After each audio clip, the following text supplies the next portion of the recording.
بسم الله الرحمن الرحيم والصلاة والسلام على رسول الكريم. السلام عليكم and welcome to Fiqh al-Muamalat online course.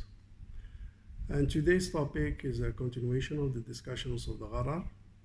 And we have started in the previous sessions talking about the scope of the Gharar.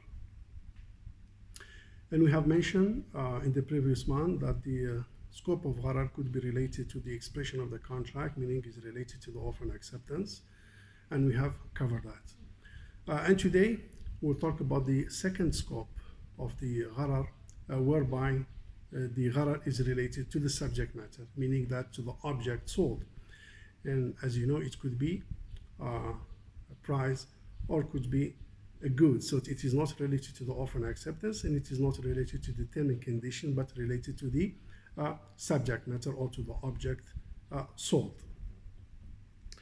And we have different types of Gharar with regard to the subject matter. Number one, the first one is basically the Gharar which is related to the essence of the object itself, meaning that you don't know what you are buying. So a contract has been concluded, but when we check the subject matter, محل العقد, so the subject matter has not been identified. You don't know exactly what you are buying. So there is an absence of the subject matter. It could be there, but it was not disclosed.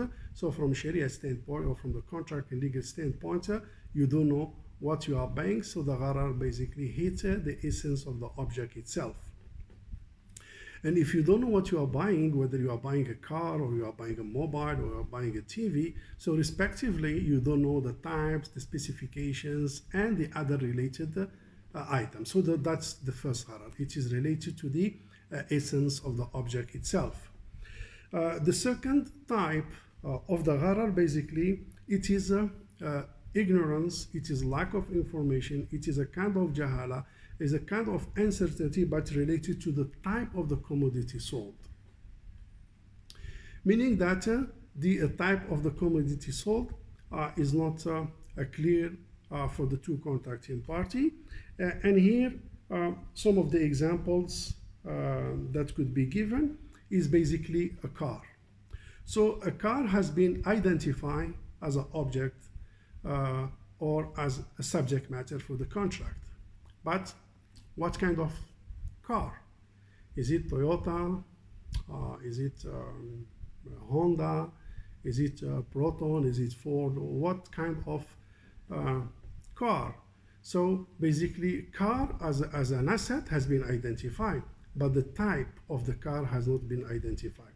So that's created a Gharar as well. The same example could be given in the money changer or the sarf, exchange of money. For example, you have dollars and you give dollars to be exchanged, but the type of currency has not been identified. So is it US versus Euro? Is it US versus Ringgit Malaysia? Is it versus Thai Baht? Is it versus Rial, Dirham, Dinar? We don't know exactly. So again, a sarf has been identified, dollar has been identified, but the counter value of the US dollars has not been identified, meaning a type of the commodity or the type of the asset or the type of the object for the subject matter has not been identified, so it creates as well a Gharar. The third type of Gharar under the this scope, which is related to the subject matter, that could be, as I mentioned, a price or a goods, is basically the ignorance of the lack of information, which is related to the sold commodity in particular, meaning that a commodity has been sold but is not being specified and has not been identified. And the example we can give is that you have purchased something in the showroom. You have agreed to purchase something in the showroom, but let's say a car, showroom for cars, but in that showroom, the car has not been identified. Which car you are referring to?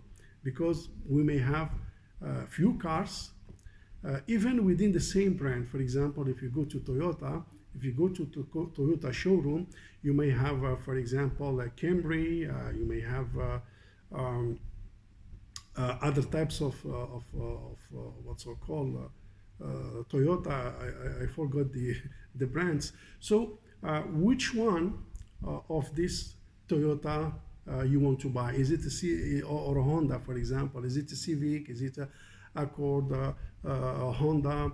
What kind of car you are buying? Is it a Toyota Camry? Is it a Corona?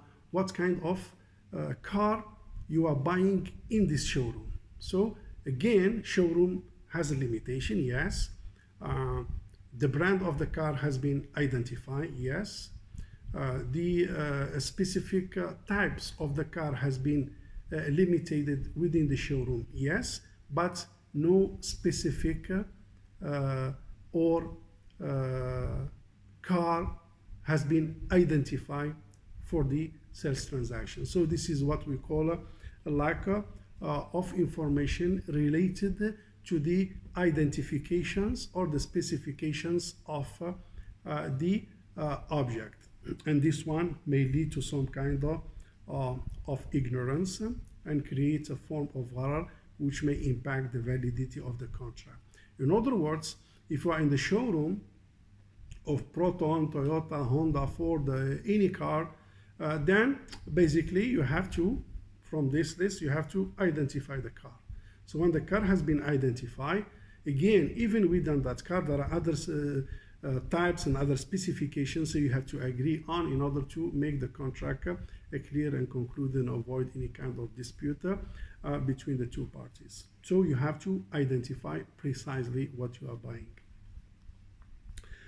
And the other one is basically the gharar, which is related to the lack of information related to the specification, related to the specification of the commodity or the object.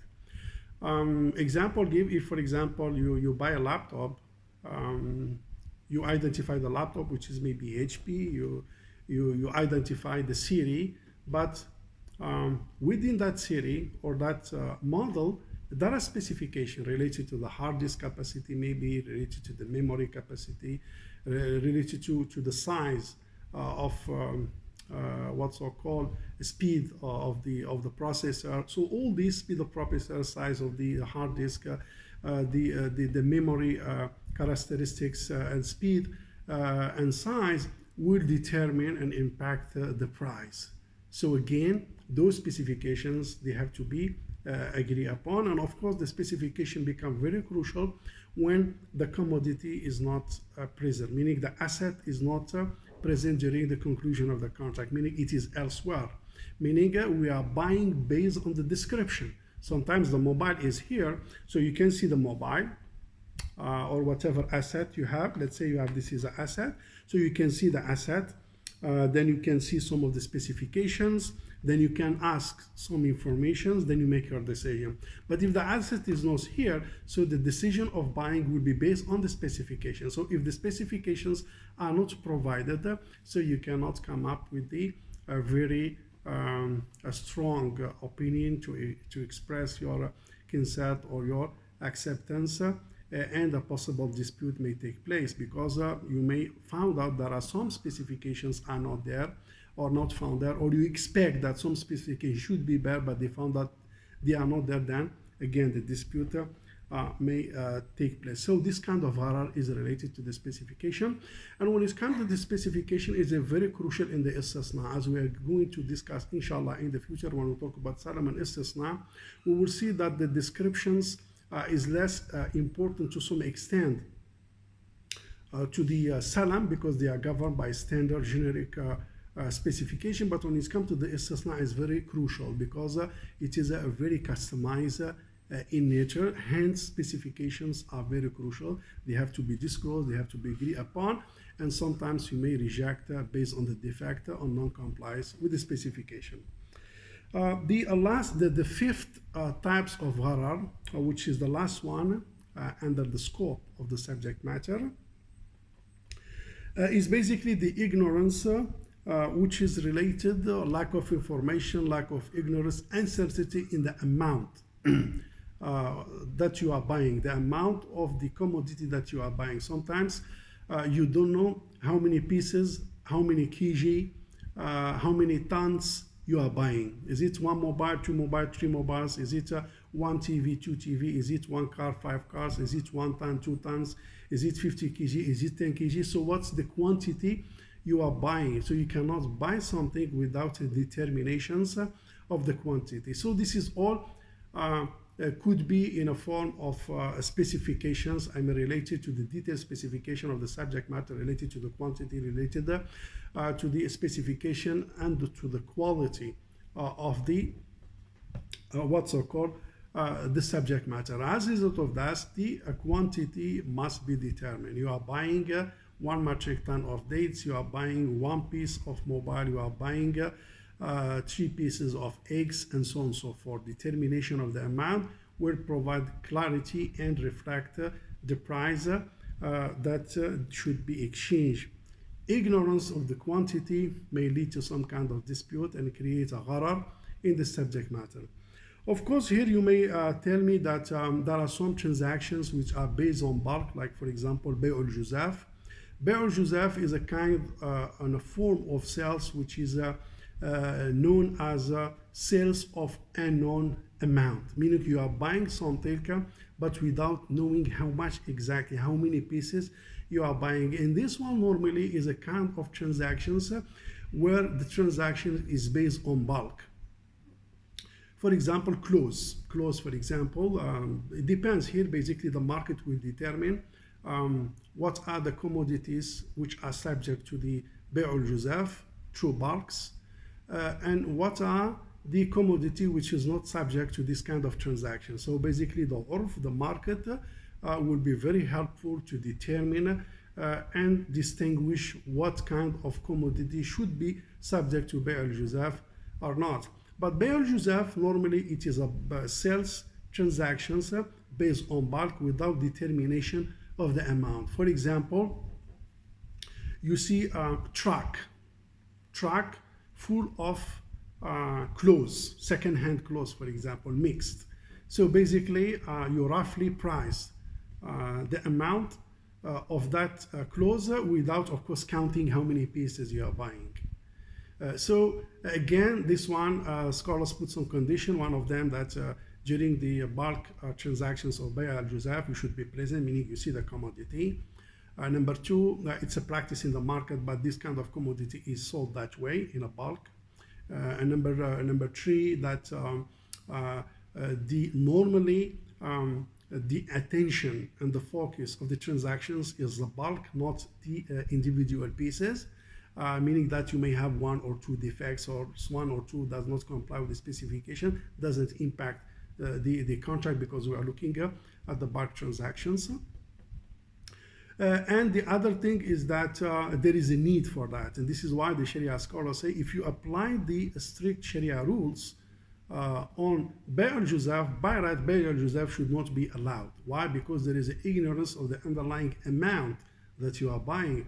But Sharia allowed it based on haja, and because some kind of commodity is very difficult to count and to check the units and the pieces in order to buy it, but there is a tendency in the market and practice in the market, and also there is a tendency of forgiveness of some of the possible discrepancies in the transactions, because that sales is a bulk sales, not individual sales. And if it is so, Sharia allowed it because of the need and to make the life of people easy, and what's so called the create flexibility and remove hardship and mashaqqa from the practice in the business transaction. But again, this is left to the urf, it is left to the market, you know what kind of commodities that's subject to the bulk transactions and the other which are not related or subject to the bulk transactions or bay al-juzaf. So this is the 5 types of gharar which are related to the second scope, which is related to the subject matter, price and goods. With that, thank you very much, and see you inshallah in the coming session. Wassalamu alaikum wa rahmatullahi ta'ala wa barakatuh.